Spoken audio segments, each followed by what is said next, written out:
സംസ്ഥാനത്ത് മഴക്കാല പൂർവ്വ ശുചീകരണത്തിനുള്ള നടപടികൾ തുടങ്ങാൻ മുഖ്യമന്ത്രി വിളിച്ച യോഗത്തിൽ നിർദ്ദേശം. ഓടകൾ, തോടുകൾ, കനാലുകൾ എന്നിവയിൽ വെള്ളം ഒഴുകുന്നതിനുള്ള തടസ്സം അടിയന്തരമായി നീക്കണം. റോഡിലെ കുഴികൾ ഉടൻ അടയ്ക്കാനും ദേശീയപാത നിർമ്മാണവുമായി ബന്ധപ്പെട്ട് വെള്ളക്കെട്ടുണ്ടാകുന്ന സ്ഥലങ്ങളിൽ അടിയന്തര ഇടപെടൽ നടത്താനും നിർദ്ദേശം നൽകിയിട്ടുണ്ട്. റഹീസ് റഷീദുണ്ട് വിശദാംശങ്ങൾ നൽകാൻ. റഹീസ, അറിയേണ്ടത് ഈ നിർദ്ദേശങ്ങളൊക്കെ കൃത്യമായിട്ട് നടപ്പിലാക്കുമോ? ഇതിനൊക്കെ നമ്മൾ എത്രത്തോളം ബുദ്ധിമുട്ടുണ്ടാകും ഈ ജനങ്ങൾക്ക് എന്നുള്ള കാര്യം എല്ലാ വർഷവും നമ്മൾ മഴക്കാലത്ത് കാണുന്നതാണ്. അപ്പോൾ അതിനൊക്കെ കൃത്യമായിട്ടുള്ളൊരു ഈ നിർദ്ദേശത്തിലൂടെ നടപ്പാക്കുമെന്നാണ് മനസ്സിലാക്കുന്നത്.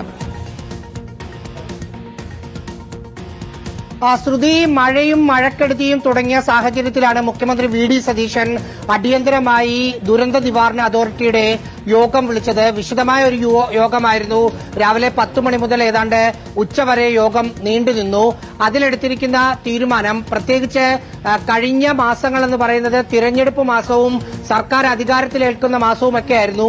അതുകൊണ്ട് മഴക്കാല പൂർവ്വ ശുചീകരണ പ്രവർത്തനങ്ങൾ ആ അർത്ഥത്തിൽ നടന്നിട്ടില്ല. അതുകൊണ്ട് യുദ്ധകാലാടിസ്ഥാനത്തിൽ അത്തരം പ്രവർത്തനങ്ങളിലേക്ക് ഇറങ്ങാനുള്ള നിർദ്ദേശമാണ് മുഖ്യമന്ത്രിയുടെ നേതൃത്വത്തിൽ നടന്ന യോഗത്തിൽ തീരുമാനമായത്. ഒപ്പം ഈ ക്യാമ്പുകൾ, ദുരിതാശ്വാസ ക്യാമ്പുകൾ തുറക്കേണ്ടി വന്നാൽ അവിടെ ശുചിമുറി, ഫാന്, അടുക്കള, മറ്റ് ബേസിക് ആയ സൗകര്യങ്ങൾ എല്ലാം ഒരുക്കാനുള്ള നിർദ്ദേശം നൽകിയിട്ടുണ്ട്.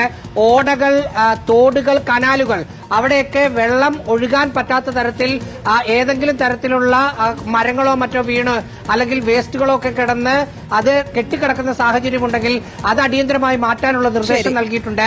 പനി ഇങ്ങനെ പിടിച്ച് എല്ലാവർക്കും പനി വരുന്ന ഒരു സാഹചര്യത്തിൽ ആരോഗ്യ ആശുപത്രികളിൽ മരുന്ന് ലഭ്യത ഉറപ്പുവരുത്തണം എന്നതടക്കമുള്ള കാര്യങ്ങളാണ് യോഗത്തിൽ നിർദ്ദേശമായി ഉയർന്നത്.